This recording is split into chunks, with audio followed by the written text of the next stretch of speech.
the object of Buddhist discipline or methods of psychological training is, as it were, to bring about a state of affairs in which the individual feels himself to be everything that there is, the whole cosmos, focused, expressing itself here. Now, in that way, your sense of identity would be turned inside out. You wouldn't forget who you were. You wouldn't forget your name and address, your telephone number, your social security number, and what sort of role you're supposed to occupy in society. But you would know that this particular role that you play, this particular personality that you are, is superficial, and the real you is all that there is. And that inversion, turning upside down of the sense of identity, of the state of consciousness which the average person has, is the objective of Buddhistic disciplines. The method of teaching something in Buddhism is rather different from methods of teaching which we use in the Western world. In the Western world, a good teacher is regarded as someone who makes the subject matter easy for the student. A person who explains things cleverly and clearly. So you can take a course in mathematics without tears. In the Oriental world, they have an almost exactly opposite conception, and that is that a good teacher is a person who makes you find out something for yourself. In other words, learn to swim by throwing the baby into the water. There's a story used in Zen about how a burglar taught his child to burgle. He took him one night on a burgling expedition and locked him up in a chest in the house that he was burgling and left him. And the poor little boy was all alone, locked up in the chest, and he began to think, how on earth am I going to get out? So he suddenly called out, "Fire! Fire!" And everybody began running all over the place, and they heard this shriek coming in from inside the chest, and they unlocked it, and he rushed out and shot out into the garden. And just then everybody was in hot pursuit, calling out, "Thief, thief!" And he went by a well, and he picked up a rock and dropped it in the well. And everybody thought, the poor fellow has jumped into the well and committed suicide. And he got away. And got home, and his father said, "Congratulations, you have learned the art." So do you see, William Blake once said, "A fool who persists in his folly will become wise." And so the method of teaching used by these great Eastern teachers is to make fools persist in their folly, but very rigorously and very consistently and very hard. So then, if I may now, having given you the analogy, the image, let's go to the specific situation. Supposing you want to study Buddhism under a Zen master, what will happen to you? Well, first of all, let's ask the question, why would you want to do this anyway? I can make the situation fairly universal. It might not be a Zen master that you go to. It might be a Methodist minister. It might be a Catholic priest. It might be a psychoanalyst. But what's the matter with you? Why do you go? And surely the reason that we all would be seekers is that we feel some disquiet about ourselves. Many of us want to get rid of ourselves. We can't stand ourselves. And so we watch television and go to the movies and read mystery stories and join churches in order to forget ourselves, in order to merge with something greater than ourselves. We want to get away from this ridiculous thing locked up in a bag of skin. So I have a problem. I hurt. I suffer. I'm neurotic, or whatever it is. And one goes to the teacher and say, my problem's me. Change me. Now, if you go to a Zen teacher, he'll say,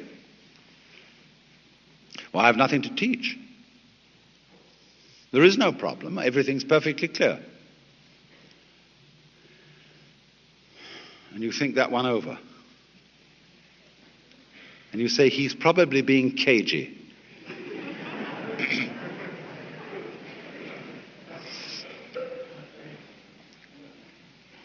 He's testing me out to see if I really want to be his student. So I know, according to everybody else who's been through this, that in order to get this man to take me on, I must persist. Do you know our saying, anybody who goes to a psychiatrist ought to have his head examined? There's a double take in that saying, you see. So in the same way, anybody who goes with a spiritual problem to a Zen master defines himself as a nut. And the teacher does everything possible to make him as nutty as possible. But the teacher says, quite honestly, I haven't anything to tell you. I don't teach anything. I have no doctrine. As I said to you in the beginning of this talk, I have nothing whatsoever to sell you. So the student thinks, my, this is very deep, because this nothing that he's talking about, this nothing that he teaches, is what they call in Buddhism shunyata. Shunyata is the Sanskrit for nothingness. And it's supposed to be the ultimate reality. But as you know, if you know anything about these doctrines, this doesn't mean real nothingness, not kind of just nothing there at all, not just blank, but it means no thingness. It's the transcendental reality behind all separate and individual things, and that's something very deep and profound. So he knows that when the teacher said, I have nothing to teach, he meant this very esoteric no thing. Well, he might also say then, if you have nothing to teach, what are all these students doing around here? And the teacher says, they are not doing anything. They're just a lot of stupid people who live here.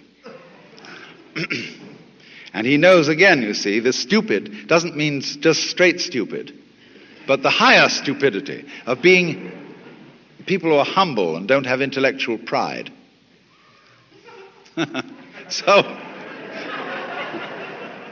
finally, the student, having gone out of his way to define himself as a damn fool in need of help, he's absolutely worked himself into this situation. He's defined himself as a nut. And then the teacher accepts him. And the teacher says, now, I'm going to ask you a question. I want to know who you are before your father and mother conceived you. That is to say, you've come to me with a problem, and you've said, I have a problem. I want to get one up on this universe. Now, who is it that wants to get one up? I mean, who are you? Who is this thing called your ego, your soul, your I, your identity, for whom your parents provided a body? Show me that. And he says further, I'm from Missouri, and I don't want any words, I want to be shown. So the student may open his mouth to make an answer, but the teacher says, not yet. You're not ready. And he takes him back and introduces him to the chief student, all those so-called Zen monks who live together. And the chief student says, now what we do here is so and so, we have this discipline, but the main part of the discipline is meditation. And we all sit cross-legged in a row, and we do that.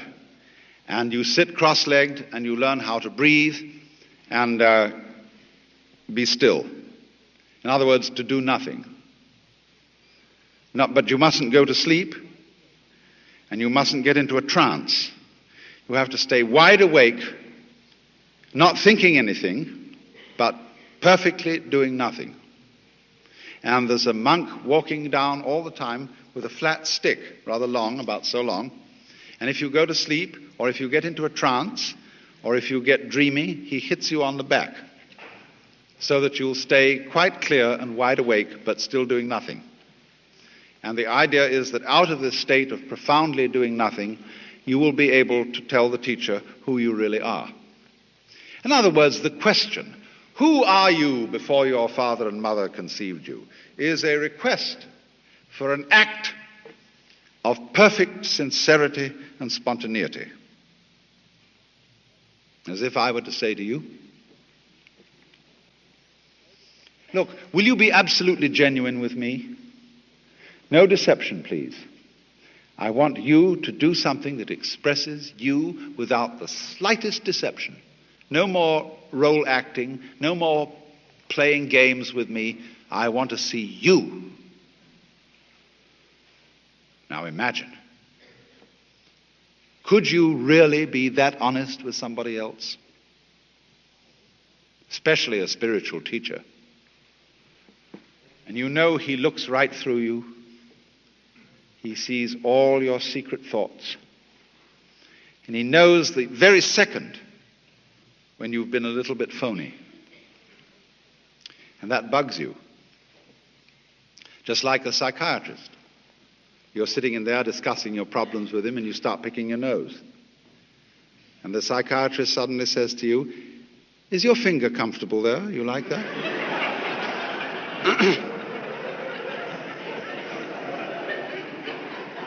And you know your Freudian slip is showing. What do fingers symbolize? What do nostrils symbolize? Uh-oh.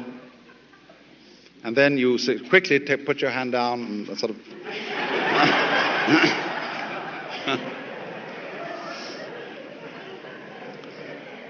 And you say, "Oh no, it's nothing, I was just picking my nose." And the analyst says, "Oh really? Then why are you justifying it? Why are you trying to explain it away?" He has you every way you turn, you see. Well, that's the whole art of psychoanalysis. And it's Zen, it's the same thing. In other words, when you're challenged to be perfectly genuine, it's like saying to a child, "Now, darling, come out here and play and don't be self-conscious." Or it's like I would say to you, "Now look, if you come here tonight at exactly midnight and put your hands on this stage, you can wish and have granted any wish you want, provided you don't think of a green elephant." And so everybody will come, they'll put their hands here, and they will be very careful not to think about a green elephant.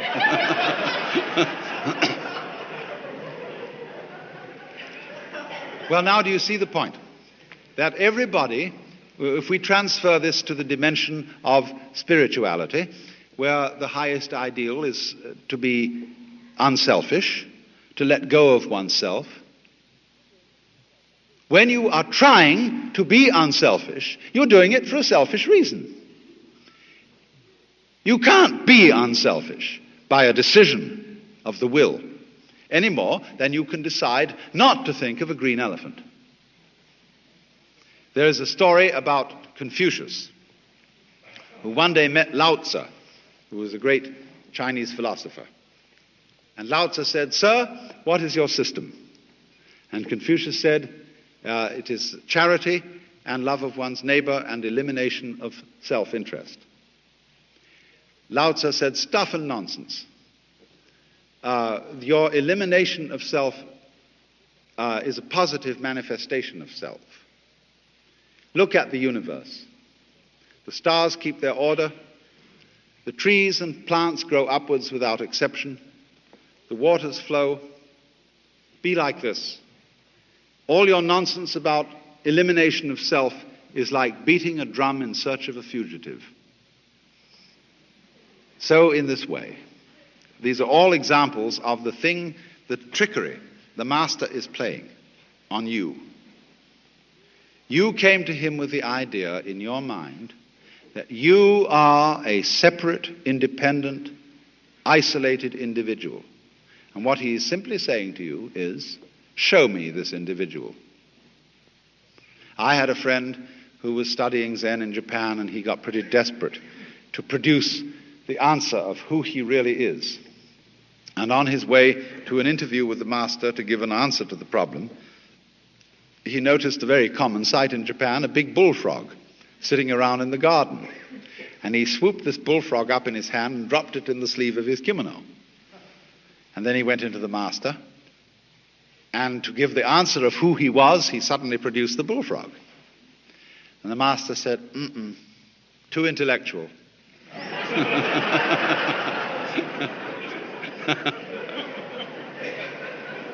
In other words, this answer is too contrived. It's too much like Zen. You've been reading too many books. It's not the genuine thing. So after a while, you see, what happens is this. When the student finds that there is absolutely no way of being his true self, not only is there no way of doing it, there is also no way of doing it by not doing it. You can't do it by doing something. You can't do it by not doing something. Let me, to make this clearer, put it into Christian terms. Thou shalt love the Lord thy God. Now, what are you going to do about that? If you try very hard to love God and you ask yourself, why am I doing this? You find out you're doing it because you want to be on the side of the big battalions. You want to be right. After all, the Lord is the master of the universe, isn't he? And if you don't love him, you're going to be in a pretty sad state. So you realize I'm loving him just because I'm afraid of what will happen to me if I don't. And then you think that's pretty lousy love, isn't it? And you think, that's a bad motivation. I wish I could change that. I wish I could love the Lord out of a genuine heart. Well, why do you want to change? See, I realize that the reason I want to have a different kind of motive is that I've got the same motive. So I say, oh, heaven's sakes, God, I'm a mess. And will you help me out? And then he reminds you, why are you doing that? Now you're just giving up, aren't you? You're asking someone else to take over your problem. So you suddenly find, you see, you're stuck. So in this way, what is called the Zen problem, or koan, is likened to a person who swallowed a ball of red-hot iron. He can't gulp it down and he can't spit it out. Or it's like a mosquito biting an iron bull. It's the nature of a mosquito to bite, and it's the nature of an iron bull to be unbiteable. And both go on doing their thing that is their nature. And so nothing can happen. And you realize, absolutely you're up against it. Absolutely no answer to this problem. No way out. Now, what does that mean? If I can't do the right thing by doing, and if I can't do the right thing by not doing, what does it mean? It means, of course, that I, who essayed to do all this, am a hallucination. There is no independent self to be produced.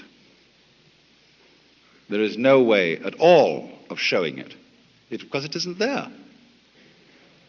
So you recover from the illusion, and you suddenly wake up and think, oh,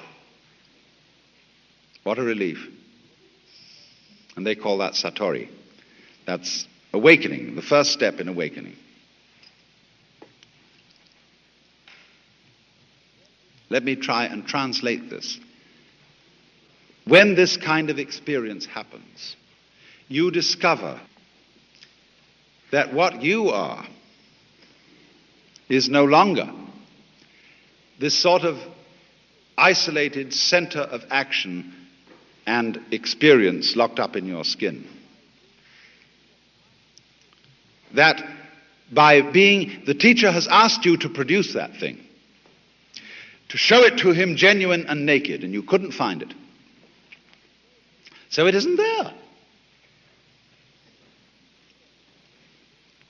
And when you see clearly that it isn't there, you have a new sense of identity. And you realize that what you are is, as I said, the whole world of nature doing this. Now that's a difficult thing for many Western people, because it suggests to them a kind of fatalism. It suggests that the individual is nothing more than the puppet of cosmic forces. So in the same way, when your own inner sense of identity changes from being the separate individual to being what the entire cosmos is doing at this place, you become not a puppet, but more truly and more expressively an individual than ever. This is the same paradox which the Christian knows in the form, "Whosoever would save his soul shall lose it." Now, I think that this is something of very great importance to the Western world today, because we have developed an immensely powerful technology. We have stronger means of changing the physical universe than has ever existed before. How are we going to use it? There is a Chinese proverb that if the wrong man uses the right means work in the wrong way. Let us assume that our technological knowledge is the right means. What kind of people are going to use this knowledge? Are they going to be people who hate nature and feel alienated from it? Or people who love the physical world and feel that the physical world is their own personal body? An extension, the whole physical universe, right out to the galaxies, is simply one's extended body. Now, at the moment, the general attitude of our technologists who are exploring space is represented in the term the conquest of space. And they are building enormous shell-like phallic objects to go into the sky. And this is downright ridiculous, because who is going to get anywhere in a rocket? You know, it takes a terrible long time even to get to the moon, and it's going to take longer than anybody can live to get outside the solar system, just to begin with. The proper way to study space is not with rockets, but with radio astronomy. Instead of going bang, with a tough fist at the sky,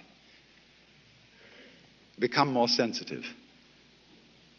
Develop subtler senses. That's radio astronomy. And everything will come to you. Be more open. Be more receptive.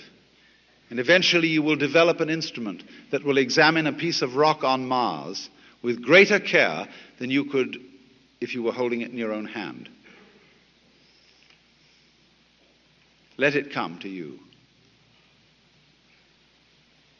But you see, this whole attitude of using technology as a method of fighting the world will succeed only in destroying the world, as we are doing with absurd and uninformed and short-sighted methods of getting rid of insect pests, of forcing our fruit and tomatoes to grow, of stripping our hills of trees, and so on, thinking that all this is some kind of progress when actually it is turning everything into a junk heap. It is said, you know, that Americans who are in the forefront of technological progress are materialists. Nothing is further from the truth. American culture is dedicated to the hatred of material and to its transformation into junk. Look at Los Angeles.